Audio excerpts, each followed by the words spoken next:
Second Sanskrit अभिज्ञान शाकुंतलम प्रथम अंक 26 से 30 पद्य।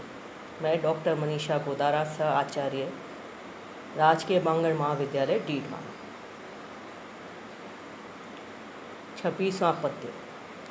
संस्थासु अति मात्र लोहित तलौ बाहु घटोपक्षेपनात् अद्यापि स्तन वेप्तुं जनयति श्वास प्रमाण अधिकः स्रस्तं करण शिरीश्रोधि वदने घरम अंसां जालकं वंदे स्रंसिनी च एक हस्त यमितः पर्याकुला मूर्धजा। प्रसंग। प्रस्तुत पद्य कालिदास रचित अभिज्ञान शाकुंतलम के प्रथम अंक से उद्धृत है।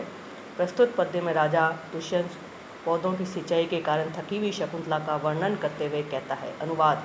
घड़े उठाने से इसकी भुजाएं झुके हुए कंधों वाली हैं तथा हथेलियां अत्यधिक लाल हो गई हैं। मात्रा से अधिक श्वास अब भी स्तनों में कंपन पैदा कर रहा है। मुख पर कानों के शीर्ष पुष्पों को हिलने से रोकने वाला पसीनों की बूंदों का समूह पड़ा हुआ है तथा केश पाश के ढीले पड़ जाने से इधर उधर बिखरे हुए केश एक हाथ से पकड़े गए हैं। प्रस्तुत पद्य में कालिदास ने परिश्रम के कारण आई हुई थकावट का स्वाभाविक रूप से वर्णन किया है। अतिमात्र लोहित तलौ शकुंतला की हथेली लाल स्वाभाविक रूप से थी, जो गोरी और सुकुमार कन्या की विशेषता है। अतिमात्र कहकर बताया गया है कि हथेलियां घर्षण से और लाल हो गई। प्रमाण। प्रस्तुत पद्य में स्तन कंपन जनन हेतु से श्वास का प्रमाण अधिक होना सिद्ध होता है, अतः अनुमान अलंकार है। बंधन के शिथिल हो जाने से बाल बिखर गए हैं, अतः काव्यलिंग अलंकार है। प्रस्तुत पद्य में शकुंतला की थकावट के समर्थन में अनेक कारणों का उल्लेख होने से समुच्चय अलंकार है। परिश्रम के कारण नायिकाओं में ये सब बातें स्वाभाविक रूप से घटित होती है, अतः स्वभावोक्ति अलंकार है। प्रस्तुत पद्य में शार्दुल भी क्रीड़ित नामक छंद है। 27वां पद्य। वाचम न मिश्रति यद्यपि मत वचो भी कर्णम ददाति अभिमुखम मयि भाषमाणे कामम न तिष्ठि मदानन सम्मुखिना भूयिष्ठम अन्य विषया न तु दृष्टि अस्या। प्रसंग। प्रस्तुत पद्य कालिदास रचित अभिज्ञान शाकुंतलम के प्रथम अंक से उद्धृत है। प्रस्तुत पद्य में राजा दुष्यंत शकुंतला की चेष्टाओं के आधार पर सोचता है कि यह भी मुझ पर उसी प्रकार अनुरक्त है जिस प्रकार मैं इस पर अनुरक्त हूँ। अन्वय। यद्यपि मद वचो भी वाचम न मिश्रति मयि भाषमाने अभिमुखम कर्णम ददाति कामम मदानन सम्मुखिना न तिष्ठति अस्या दृष्टि तु भूयिष्ठम अन्य विषया न। अनुवाद। यद्यपि मेरी बातों में बात नहीं मिलाती तथापि मेरे बोलने पर सामने कान लगाए रहती है, अर्थात मेरी बातों को ध्यान से सुनती है। भले ही यह मेरे मुख के सामने मुख करके नहीं ठहरती तथापि इसकी दृष्टि बहुत अधिक अन्य विषयगत नहीं है। विशेष। प्रस्तुत पद्य में राजा ने शकुंतला के जिन लक्षणों का वर्णन किया है वे लक्षण उस युवती के हैं जो अनुराग के वशीभूत है। प्रस्तुत पद्य में मुग्धा नायिका का अंगज अलंकार विलास है। प्रस्तुत पद्य में समुच्चय अलंकार है। वसंत तिल का छंद है। व्याकरणात्मक टिप्पणी। मद वचो भी मम वचो भी षष्ठी तत्पुरुष समास। मदानन सम्मुखिना मम आननम मदानम षष्ठी तत्पुरुष तस्य सम्मुखिना मदानन सम्मुखिना षष्ठी तत्पुरुष भूयिष्ठ बहु ईष्टन प्रत्यय दृष्टि दृश तीन प्रत्यय। 28वां पद्य। तुरग खुर हत ताहि रेणु विटप विषक्त जलाद्रवलकलेषु पतति परिणत अरुण प्रकाश शलभ समूह इव आश्रम ध्रुमेशु। प्रसंग। प्रस्तुत पद्य महाकवि कालिदास रचित अभिज्ञान शाकुंतलम के प्रथम अंक से उद्धृत है। नेपथ्य से कहा गया है कि राजा दुष्यंत शिकार खेलने के लिए समीप आ गया है तथा उसकी समीपता का अनुमान धूल की मात्रा अधिक देख के लगाया गया। अन्वय। तथा ही तुरग खुर हत परिणत अरुण प्रकाश रेणु शलभ समूह इव विटप विषक जलाद्रवलकलेषु आश्रम ध्रुमेशु पतति। अनुवाद। क्योंकि घोड़ों के खुरों से उठाई गई तथा अस्त होते हुए सूर्य की कांति के समान लाल कांति वाली धूलि टिड्डी दल की तरह उन आश्रमों के वृक्षों पर पड़ रही हैं जिनकी डालियों पर सुखाने के लिए मुनियों के जल से भीगे वलकल वस्त्र डाले गए हैं। विशेष। शलभ समूह। हिंदी में शलभ समूह पतंगे के लिए आता है, पर संस्कृत में टिड्डी के लिए प्रचलित है, जिनका दल लाखों करोड़ों की संख्या में कभी कभी निकलता है तथा जिस क्षेत्र की ओर जाता है वहाँ की फसल खाकर अंडे भूमि के अंदर दे जाता है, जो भावी फसल नष्ट करने के लिए शिशुओं को जन्म देते हैं। टिड्डियों का रंग लाल होता है तथा वे पेड़ों पर ऐसे बैठती हैं जैसे गर्द का बादल हो। यह साम्य देख कर यहाँ उपमा दी गई है। परिणत अरुण प्रकाश में लुप्तोपमा अलंकार है। शलभ समूह इव में उपमा अलंकार है। पुष्पिताग्रा छंद है।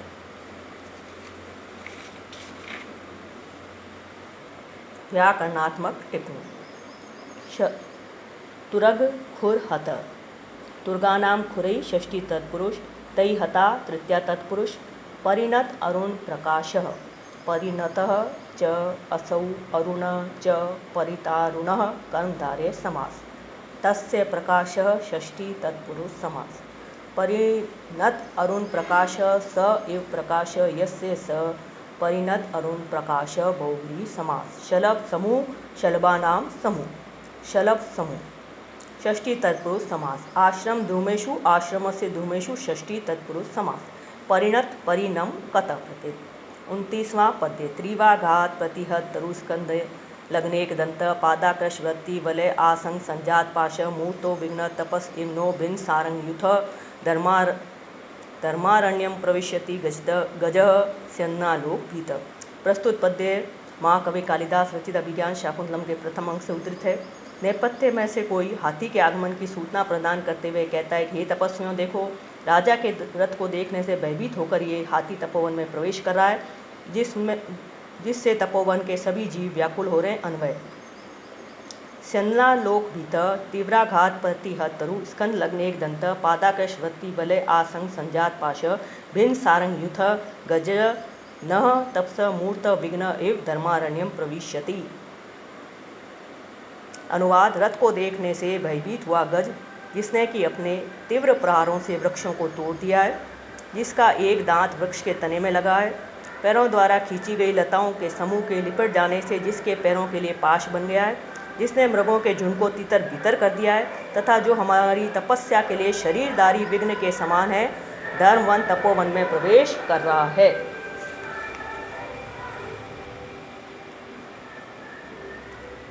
रथ को देखने से भयभीत हुए हाथी की स्वाभाविक चेष्टाओं का वर्णन किया गया है।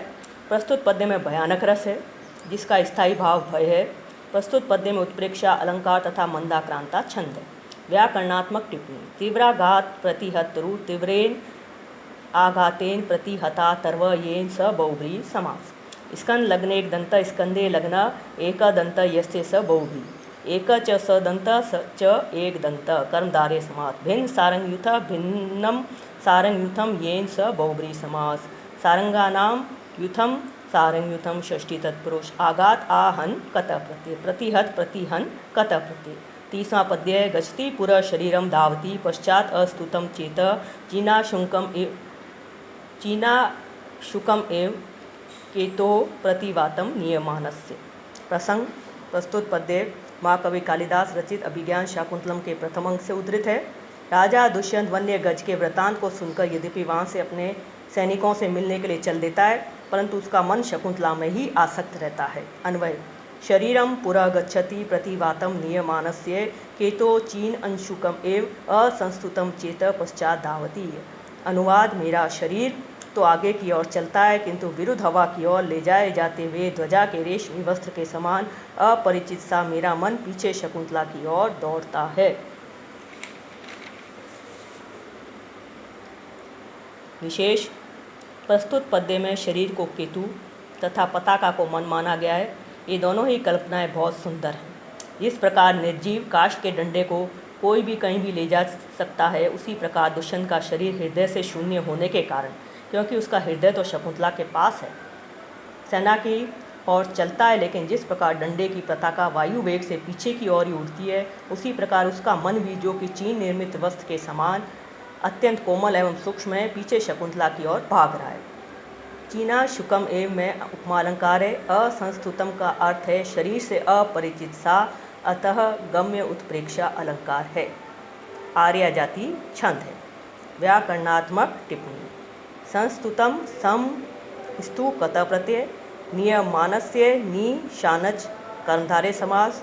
चीनाशुकम चीनस्य अंशुकम षष्ठी तत्पुरुष समास। प्रतिवातम वातम प्रति अव्ययीभाव समास।